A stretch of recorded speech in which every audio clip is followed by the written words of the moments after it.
Je te propose ici de découvrir la démarche scientifique qui a mené Charles-Augustin Coulomb à la découverte de la loi de force électrique.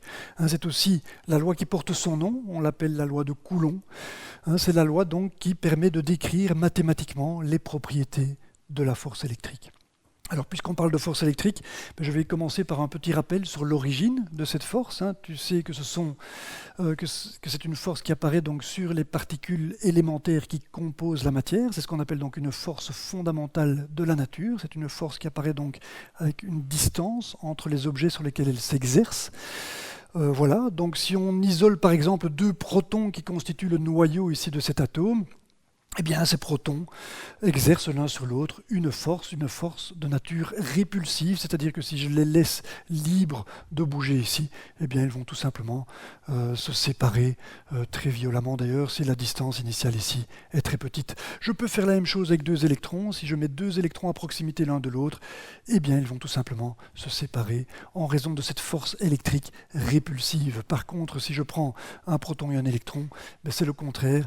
On aura la force de même intensité, mais qui cette fois-ci sera attractive.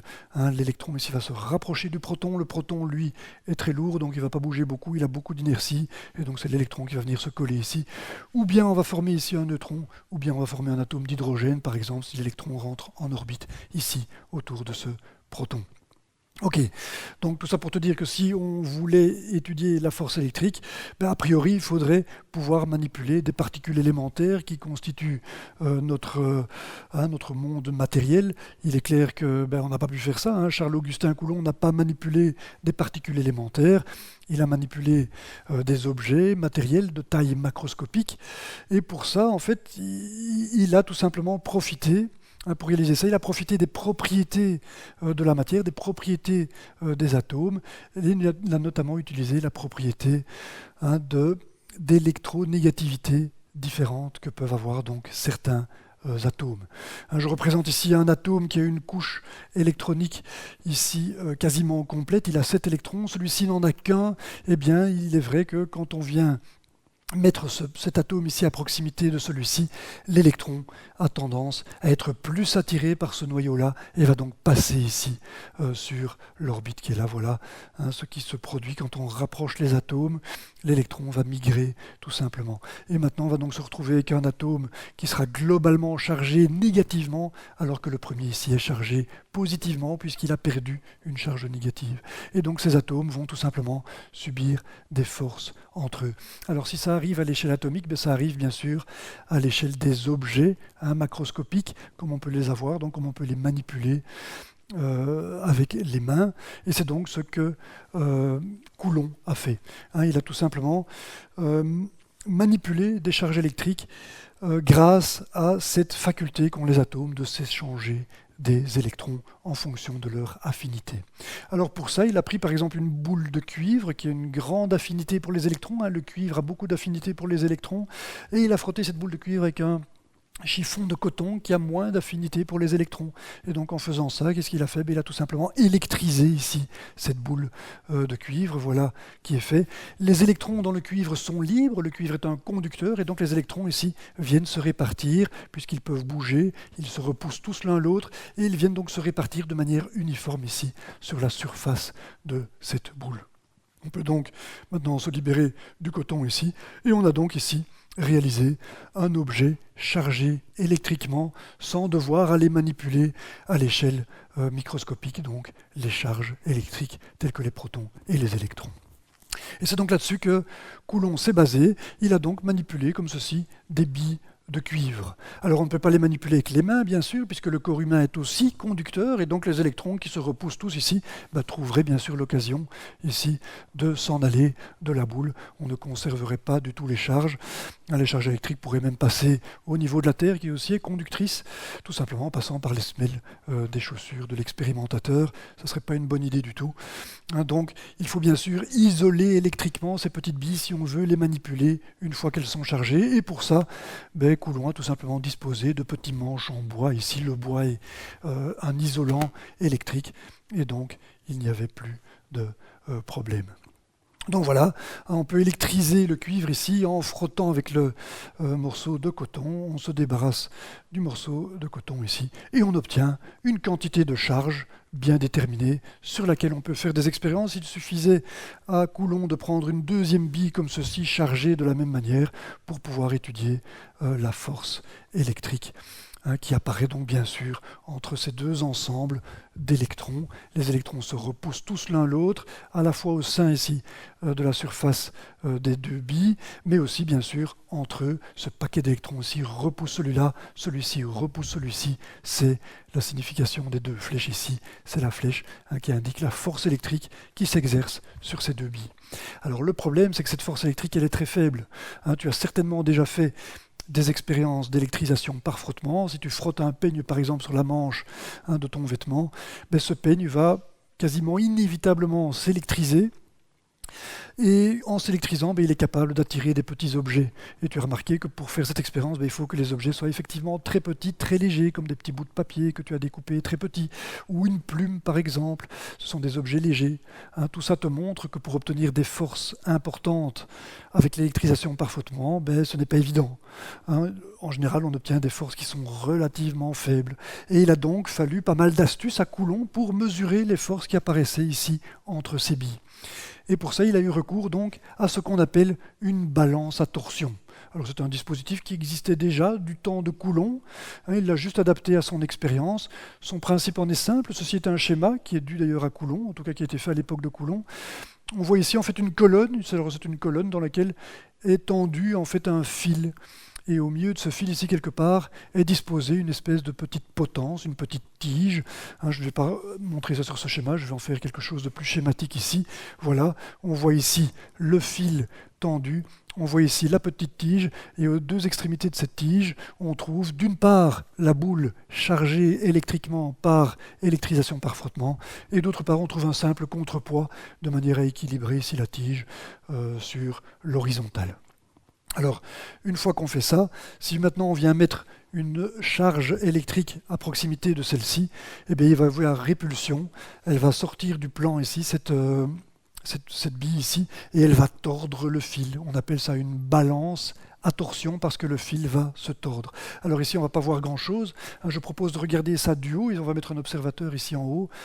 Et qu'est-ce qu'il voit? Donc si on se met ici du haut, il va voir tout simplement la situation suivante. La bille ici, qui va repousser celle-ci et qui va donc tourner ici autour du fil. Alors le fil, on ne le voit plus ici, bien sûr, il est vertical, il sort du plan de ton écran, le fil ici, et tu te rends bien compte que quand cette bille ici va être repoussée par la bille qui est là, la plus grande ici, le fil va tout simplement se tordre. Le fil va se tordre parce qu'il est fixé à ces deux extrémités. Donc le fil se tord, et donc on va arriver à un moment où il y a équilibre. Donc la force électrique ici, elle s'exerce déjà, puisque la boule est chargée avec des électrons, celle-ci aussi, et donc on a bien ici une force qui va avoir donc tendance à faire tourner la tige ici, et qui va donc tordre le fil. Et quand le fil est tordu, on arrive forcément à un moment donné où il exerce autant de force que la force électrique, on arrive à un équilibre. Et cet équilibre donc correspond à une certaine force, correspondant aussi à un certain angle. À cet angle-ci correspond bien sûr une certaine force, puisque à cette torsion, à cet angle-ci correspond une certaine force de rappel du fil qui est tordu. Bien sûr, le fil est tordu, donc il rappelle ici la force dans l'autre sens. Il y a équilibre entre la force de rappel du fil tordu ici et la force électrique. Alors si la balance est calibrée, ce que Coulomb a fait bien sûr, alors calibrer la balance, ça veut dire quoi? Ça veut tout simplement dire faire la correspondance entre la force ici de rappel du fil, donc la force de résistance qu'on a ici, et l'angle qui est ici. Pour chaque angle, on sait exactement quelle force exerce le fil. Alors je simplifie fortement les choses ici, mais tu peux imaginer que Coulomb a fait au départ les mesures ici en mettant des petites forces ici. Pour chaque force, il mesurait un angle. L'angle 0 correspondant à la force nulle, bien sûr. Il augmentait la force, il obtenait chaque fois un angle plus grand. C'est ce qu'on appelle la procédure de calibrage de la balance. À chaque angle A ici correspond une certaine force de torsion. Et comme ça, il était capable de connaître la force électrique exercée donc sur la bille chargée en raison de la présence de cette grosse bille chargée, donc électriquement également. Voilà. Et donc, comme ça, il a commencé à faire l'étude de la dépendance en la distance entre les deux boules. La force qui est ici, il était naturel de se dire qu'elle dépendrait de la distance entre les deux boules. Alors pour la distance ici, je prends systématiquement la distance entre les centres des deux boules pour que ce soit défini de manière précise, mais je ne rentrerai malgré tout pas dans les détails relatifs à la taille des boules ici. Il faut se dire que les boules sont assez petites par rapport à la distance ici, et il n'y aura pas de problème. Voilà, donc quelle est l'influence de la distance sur la force électrique? C'est ce que Coulomb s'est posé comme question. Quelle est cette influence? Quelle est la fonction F de R? La force dépend de la distance. R, c'est l'écriture mathématique de cette dépendance. Quelle est cette fonction F de R? C'est la première question qui s'est posée. Et pour ça, donc, il a étudié la force en fonction de la distance. Donc il a plus ou moins éloigné ici la bille, l'a rapproché, tout ça pour avoir plusieurs distances, de manière à relever cette fonction F de R. Alors maintenant, dans les slides qui vont suivre, je vais te montrer cette expérience ici, de nouveau, d'un observateur qui regarde les choses dans la direction horizontale. Voilà qui est fait. Je ne représente plus la balance à torsion, je représente juste la force que Coulomb a pu mesurer avec la balance à torsion, et je représente ici les deux sphères à petite distance, et la distance R1 qui correspond à la force F1. Donc il a choisi une première distance, admettons, je ne sais pas moi, 2 cm par exemple, ça l'a mené à une certaine force F1, une certaine force dont il prenait note dans son carnet de laboratoire. Et donc cette force F1 correspond à cette distance R1, c'est ce que je mets ici. Quand R vaut R1, on a la force F égale F1. Alors ceci, je ne mets pas de nombre, mais Coulomb, lui, mettait des nombres ici, par exemple 2 cm ici, et une fraction de Newton ici pour la force, pourquoi pas. Alors, il faisait maintenant varier R, par exemple, on peut doubler R, si je double R ici, j'éloigne donc la bille, je passe donc à la distance 2R1, et quand il faisait ça, qu'est-ce qu'il a constaté? Il a constaté que la force était divisée par 4. C'est la force F1 que j'avais au départ, mais elle est divisée par 4. La force F1 que j'avais à distance R1 est devenue F1 sur 4 quand je m'éloigne à la distance 2R1. Et donc on peut le noter, quand j'ai 2R1, j'ai F1 sur 4. Et comme ça, ainsi de suite. On peut maintenant passer à 3R1, pourquoi pas. Un troisième exemple, pardon. Je passe à 3R1, et qu'est-ce que l'on constatait à ce moment-là? Il constatait que la force était la force initiale F1 divisée par 9. Il en prenait note dans son petit carnet, et ceci, ça lui a permis de conclure assez rapidement que la force dépendait comme l'inverse du carré de la distance. Dans 9, on reconnaît effectivement le carré de 3. Dans 4, on reconnaît le carré de 2, bien sûr. Et donc on peut le conclure. Coulomb a conclu que la dépendance de la force en la distance R entre les deux charges était donnée par une constante A, une constante quelconque, je lui donne la lettre A ici, c'est arbitraire bien sûr, multipliée par 1 sur R carré. On peut vérifier que cette loi mathématique-ci traduit bien ces observations. Faisons-le. Par exemple, pour cet exemple-ci, je suis passé à 2R1. Je vais mettre 2R1 ici. C'est bien la signification d'une fonction mathématique. Ceci indique que la force est fonction de R et la fonction est donnée ici. Donc si je mets 2R1 ici, je dois mettre 2R1 ici, bien sûr. C'est ce que je fais. Je mets 2R1 au carré. Et 2R1 au carré, c'est forcément 4 fois R1 au carré, ce que je peux noter ici. Et ici, je reconnais bien sûr A sur R1 au carré, qui n'est bien sûr rien d'autre que la force que j'avais en R1, c'est-à-dire la force F1. Et je vois donc que j'ai ici F1, et que je retrouve ce F1 divisé par 4 ici. Ça explique donc bien ce résultat. Donc tu vois bien que ceci est la traduction mathématique de ces observations. Quand on double la distance, il nous reste un quart de la force initiale. Quand on triple la distance, il nous reste 1/9 de la force initiale. Voilà. Alors, suite à ça, donc, Coulomb s'est intéressé maintenant à la dépendance en les charges électriques. J'ai ici une charge Q1. Cette charge Q1, je ne vais pas donner d'unité pour le moment. Ça représente tout simplement le nombre d'électrons que j'ai par exemple dans cette boule-ci. La charge Q2 représente le nombre d'électrons que j'ai ici. Quelle est la dépendance de la force en ces charges Q1 et Q2 ? C'est une question à laquelle donc Coulomb s'est attelé grâce à son dispositif expérimental. Alors pour ça, s'il voulait mesurer la dépendance en les charges Q1 et Q2, il devait être capable de contrôler ces charges, ce qui n'était pas évident. Imagine-toi, tu essayes d'obtenir des charges par électrisation, par frottement. Tu fais comme ceci, tu obtiens un certain nombre d'électrons, tu retires le chiffon de coton, et tu obtiens une certaine quantité de charge. Mais comment est-ce qu'on peut quantifier cette quantité de charge ? C'est impossible. La quantité d'électrons que tu mets ici va dépendre de la durée du frottement, va dépendre de la pression que tu mets sur le frottement, etc. Il n'était pas facile du tout de contrôler la charge. Tout ce qu'on pouvait se dire, c'est qu'il y avait une certaine quantité de charge que je nomme ici par le symbole Q1. Mais voilà, il ne connaissait pas Q1 en fait. Mais ça ne l'a pas découragé. Il s'est dit qu'il pouvait malgré tout obtenir cette charge et puis obtenir des charges sous multiples de Q1. C'est ce qu'on va voir maintenant. Pour ça, il suffisait qu'il se munisse d'une boule de cuivre identique à la première. Si on met cette boule de cuivre-ci en contact avec la première, qu'est-ce qui se passe ? On a les conducteurs ici qui se touchent, les électrons qui se repoussaient, forcément vont être repoussés dans la deuxième bille, mais ils ne vont pas être repoussés jusqu'à vider cette bille-là, bien sûr. On a une situation ici qui est parfaitement symétrique, les deux billes sont parfaitement identiques, et donc forcément, ces électrons qui se repoussent l'un l'autre vont se répartir de manière uniforme entre les deux billes, tout comme ils se répartissaient de manière uniforme sur une seule bille. Et donc on va avoir ici un nombre d'électrons qui serait équivalent à celui-ci, qui sera égal à celui-ci, c'est-à-dire qu'on est passé de Q1 à Q1 demi, on a bien la moitié des électrons ici, et l'autre moitié ici. Q1 demi, Q1 demi, c'était une manière très commode de diviser des charges par un facteur 2.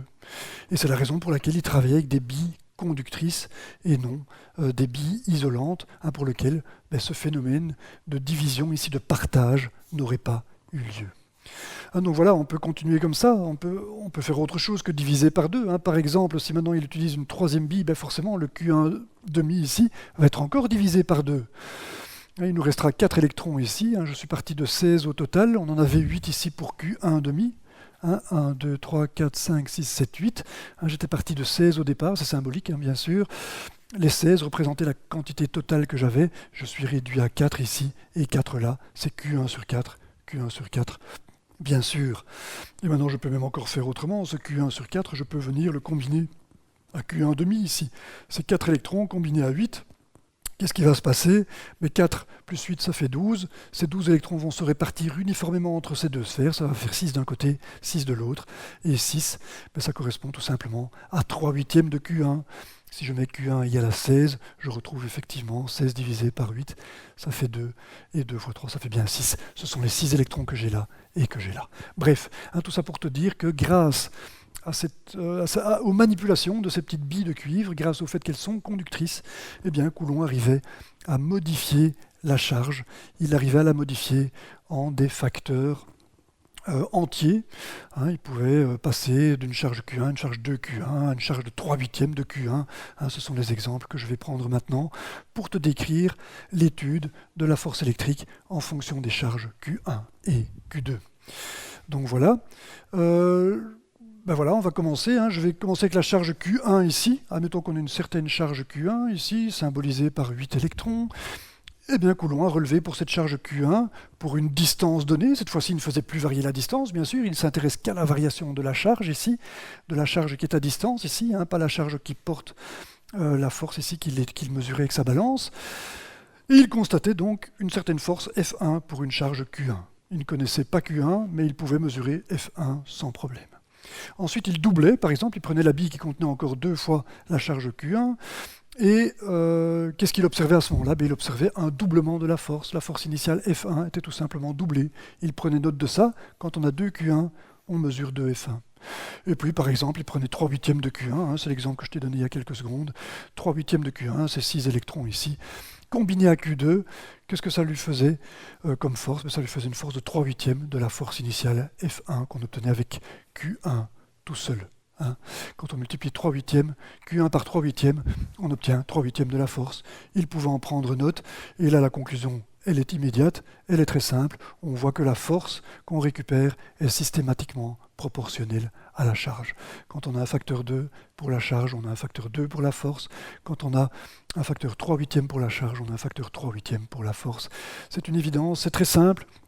On peut en conclure que la loi de force électrique est tout simplement donnée par une constante que j'appelle B cette fois-ci, c'est plus la même puisque maintenant j'ai sorti ici la charge Q1. Cette force est proportionnelle à la charge Q1.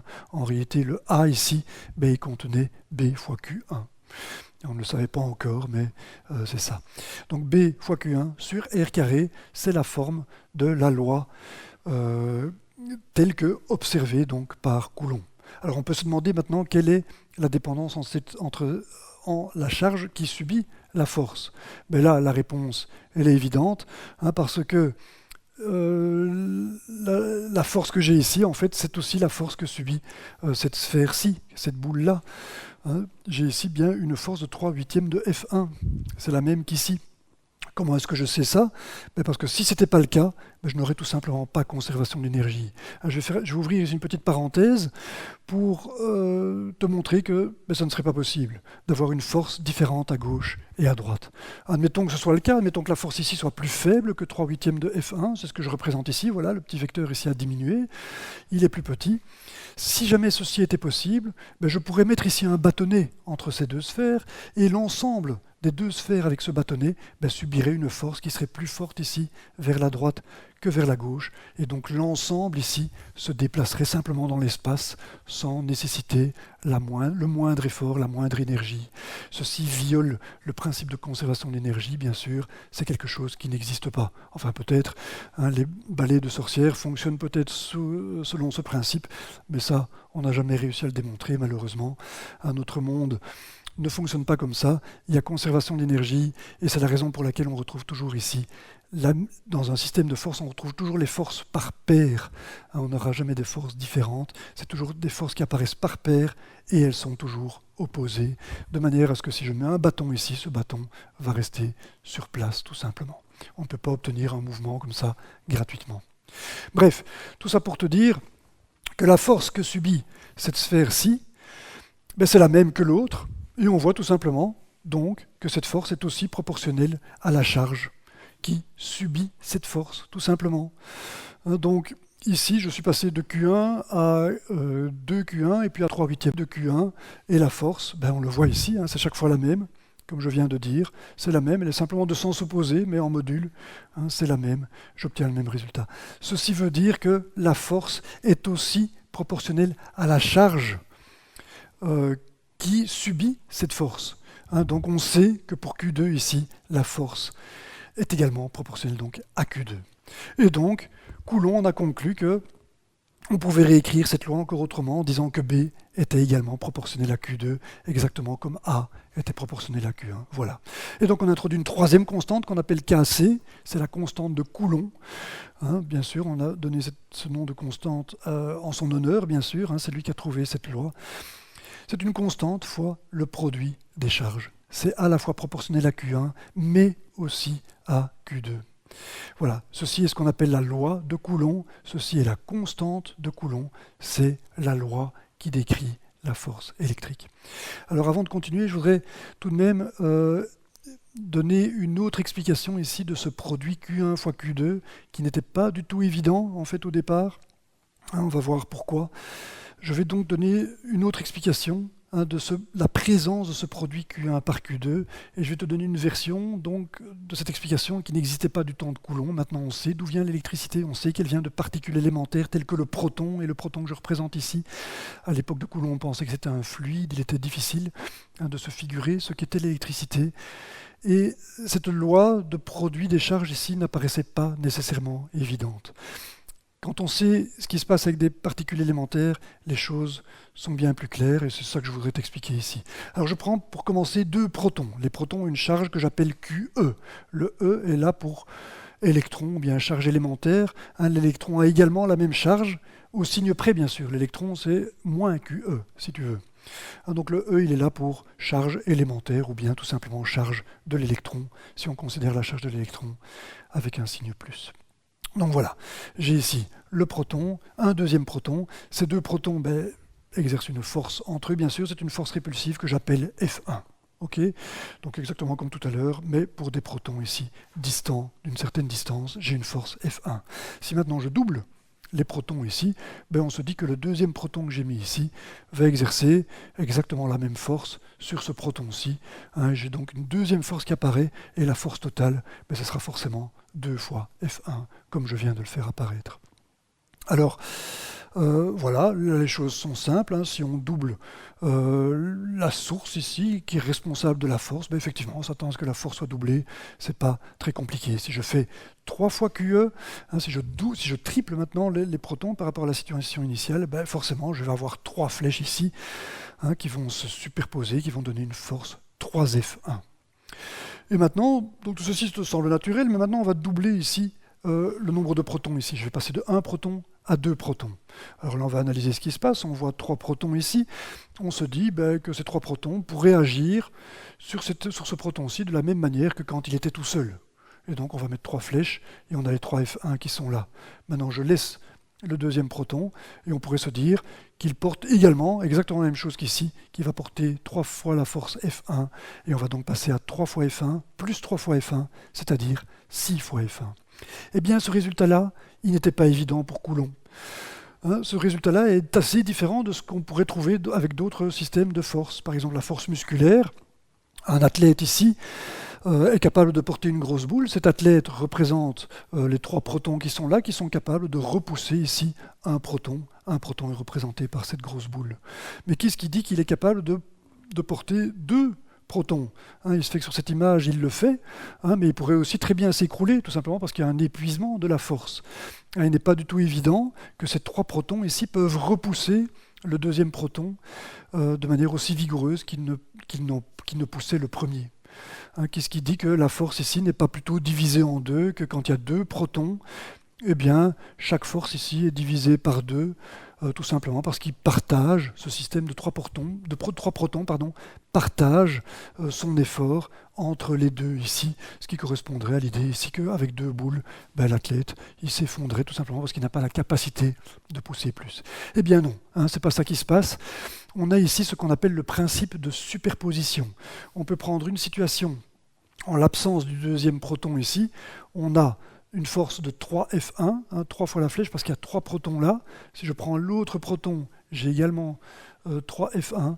Et en présence des deux à la fois, eh bien c'est exactement la même situation. Il n'y a pas d'épuisement de la force électrique, elle reste parfaitement identique à elle-même. On peut superposer les deux situations ici, tous les vecteurs vont être conservés, vont être superposés, et on passe de 3 F1 pour une situation, 3 F1 pour l'autre, à tout simplement 6 F1. On peut superposer les deux situations. C'est ce qu'on appelle le principe de superposition. Tu verras qu'il est très important pour la suite de la théorie donc, de l'électricité et de l'électromagnétisme. Donc voilà, on a ce 6F1 ici, qu'on va essayer de s'expliquer à partir de la loi de Coulomb. C'est ce que je te proposais au départ. C'est une autre vision du produit qu'on a ici, de l'explication de ce produit qu'on voit apparaître ici. Si j'ai 6 fois F1 ici, à partir de la situation de 2 protons uniques ici, j'avais bien la force F1. Cette force F1 peut être expliquée à partir de la loi de Coulomb, c'est-à-dire que c'est la constante de Coulomb fois QE. La charge 1, c'est bien QE cette fois-ci. La charge 2, c'est bien QE également. Et QE fois QE, c'est QE au carré. Le tout est divisé par R carré, bien sûr. Ceci n'est pas important, je considère une distance fixe R. Ça, c'est pour la force F1. Maintenant, analysons celle-ci au regard de la loi de Coulomb ici. J'ai une charge qui est de 3 QE cette fois-ci, 3 QE. La charge Q2, c'est 2 QE. Et je vois que 3 fois 2, ça fait 6. QE fois QE, c'est QE au carré. Et j'ai donc bien 6 fois QE au carré, qui me fait retrouver ici 6 fois F1 qui est ici. On retrouve ce résultat-là. F1, c'était QE carré sur R carré. Et on voit qu'elle est tout simplement multipliée par 6. Avec la même constante KC, bien sûr, de chaque côté. Et voilà, donc on retrouve bien ce 6, et ce 6 vient tout simplement du 2 fois 3 qu'on voit apparaître ici, ce qui traduit bien sûr le Q1, Q2 qu'on a là. Ok, donc ce produit Q1, Q2, cette proportionnalité au produit des deux charges, je le répète, n'était pas évident. Il a fallu que Coulomb le vérifie. Et ce qu'il y a derrière ce résultat, c'est tout simplement ce principe de superposition. On peut mettre autant de protons ici qu'on le veut. Chaque proton va chaque fois subir la même force des charges qui se trouvent ici à une certaine distance. Ce sera toujours cette force sera chaque fois multipliée par autant de charges que j'ai ici. Je répète, c'est ce qu'on appelle le principe de superposition. Voilà. Alors qu'est-ce qui se passe maintenant quand on a une charge négative? Si on a une charge négative, on le sait déjà, on sait que quand on a des charges opposées, c'est parce qu'on a une force, on aura à ce moment-là une force attractive.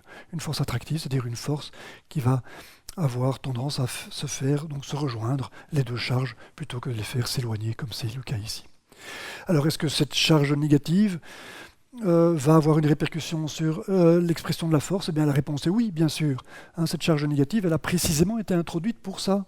C'est ce qu'on appelle l'algèbre de l'électricité. Ça a été introduit par Benjamin Franklin. Et on voit que c'est très commode, parce que quand je vais mettre moins QE dans l'expression de la force électrique, ce que je m'empresse de faire ici, j'ai bien QE pour la charge Q1, j'ai bien moins QE pour la charge Q2, et je vois apparaître ici moins QE au carré. Je vais mettre le moins en évidence ici. Voilà, moins QE au carré. Et le signe moins là, eh bien, il faudra s'y habituer. Il traduit tout simplement le fait que la force est attractive. Moins pour force attractive, plus pour force répulsive. Alors force attractive, ben voilà, les deux forces ici sont attractives, elles seront caractérisées par ce signe moins. Ici, les deux forces sont répulsives, elles seront caractérisées par le signe plus, qu'on ne voit pas ici, bien sûr, c'est le signe par défaut. Alors si je prends deux électrons ici, ce sera la même chose, parce que moins par moins donne plus, moins par moins donne plus. Je retrouve le QE carré que j'avais ici, comme je l'avais donc avec les deux protons. Les deux protons se repoussent, les deux électrons se repoussent. On voit que cette algèbre de l'électricité est très commode pour l'expression de la force électrique. Voilà. Maintenant, je suis proche de la conclusion ici. Je vais encore analyser les dimensions qui apparaissent dans les différentes grandeurs physiques que j'ai ici. J'ai des unités ou des dimensions, comme on dit. Et ces unités, voilà, elles peuvent être utiles, bien sûr. Il faut se familiariser avec ces unités, notamment la constante de Coulomb ici, à certaines unités auxquelles je vais m'intéresser. Alors pour ça, je vais d'abord donner l'unité de la distance. Ce sont des mètres. C'est l'unité fondamentale du système international d'unités, pour les longueurs en tout cas. Et pour la charge, on va prendre le Coulomb. Le Coulomb est l'unité de charge électrique.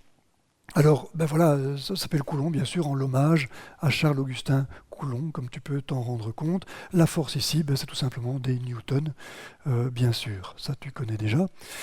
Et donc voilà, tout ceci, je peux l'écrire encore autrement. Je peux dire que les unités de la charge, ce que je note par les crochets ici, les unités de la charge, ce sont les coulombs, les unités de la distance, ce sont des mètres, et les unités des forces ici, c'est tout simplement des newtons.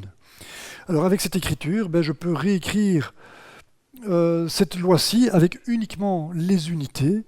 Pour la force, je vais écrire des newtons. Pour KC, j'écris les unités de KC, c'est les crochets, c'est la même convention qu'ici. Quand je note comme ceci en crochet, ça veut dire les unités de KC. Et ce que j'ai écrit ici va me permettre de connaître les unités de KC.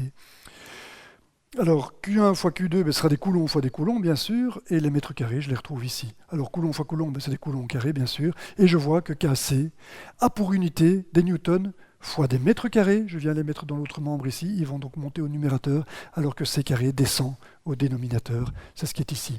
Les unités de KC, c'est des newtons par mètre carré, fois des mètres carrés, sur des coulombs au carré. Voilà. Alors, bien sûr, cette constante KC, on peut la mesurer. Si expérimentalement, on fait l'expérience suivante, je prends une charge de 1 coulomb, une charge de 1 coulomb ici pour Q2, et je sépare ces deux charges d'une distance de 1 mètre. Donc j'ai 1, 1 et 1. Ça va faire tout simplement que la valeur numérique que je vais obtenir pour la force ici me donnera tout simplement la constante KC. C'est très simple. Et pour cette valeur numérique de force, j'obtiens 8,99 10 exposant 9, c'est-à-dire 1 milliard de newtons. Ce qui revient donc 8,99, c'est pas loin de 9,81. Ça veut dire que ceci n'est pas loin de 1 milliard de kilogrammes force. 1 milliard de kilogrammes de force. Inutile de dire qu'on ne va pas pouvoir faire cette expérience. On ne va pas pouvoir mettre 1 coulomb dans une petite sphère de cuivre comme ceci. La charge de 1 coulomb est en fait une charge énorme, voilà, qu'on ne va jamais réussir à enfermer dans une petite sphère de quelques centimètres de diamètre. Si on avait cette charge-là, tous les électrons s'en iraient, même au travers de l'air, ils créeraient plein d'arcs électriques. Voilà. Si cette unité de charge est aussi importante, en réalité c'est parce que la charge de l'électron exprimée dans cette unité, le coulomb, est une charge qui est très petite. Donc d'abord voilà la constante de Coulomb, je l'oubliais, celle-là. On sait que pour 1 et 1 ici, je vais avoir KC qui aura la valeur numérique de la force. C'est donc bien KC qui vaut 8,99 10 exposant 9 newton mètre carré sur coulomb carré. Voilà, ceci est la valeur donc de la constante de Coulomb, qu'on appelle aussi la constante de force électrique. Alors ce que j'étais en train de t'expliquer, c'est que le coulomb ici est une quantité de charge énorme. Si je prends la charge de l'électron, je trouve quelque chose qui est extrêmement petit dans cette unité. 10 exposant moins 19, ça veut dire 1/10 de milliardième de coulomb. Donc on voit que pour faire 1 coulomb, il faut 10 milliards d'électrons. Donc on voit que cette unité, ça peut sembler bizarre de créer une unité de charge aussi grande. On verra par la suite dans l'étude de l'électromagnétisme que cette unité a été créée en fait à partir de l'étude de la force magnétique. Donc je ne vais pas rentrer dans les détails du tout maintenant, tu dois juste admettre ici que cette unité est une unité qui est une unité de charge très grande, qui donne lieu à des forces extrêmement grandes qu'on ne peut même pas mesurer en laboratoire.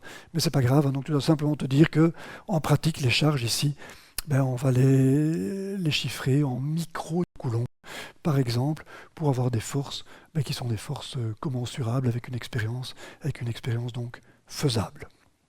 Voilà. Voilà, on va conclure ici. Je t'ai donc expliqué comment Coulomb est arrivé à la loi qui porte son nom, la loi de Coulomb, qui est la loi de force électrique. Voilà, c'est une loi donc en 1 sur R carré, comme on dit souvent, une loi qui montre que la force entre les deux charges ici, qui est une force électrique, va diminuer comme l'inverse du carré de la distance qui sépare ces deux forces. On a vu également que c'est une force qui est proportionnelle au produit des deux charges qui sont donc responsables de cette force.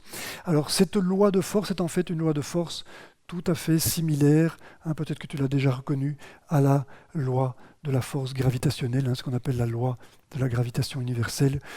La force gravitationnelle est donnée par une constante fois le produit des masses, et non pas le produit des charges bien sûr, divisé par la distance qui sépare ces deux masses. Ces lois sont tout à fait semblables, et d'ailleurs Coulomb s'en est largement inspiré.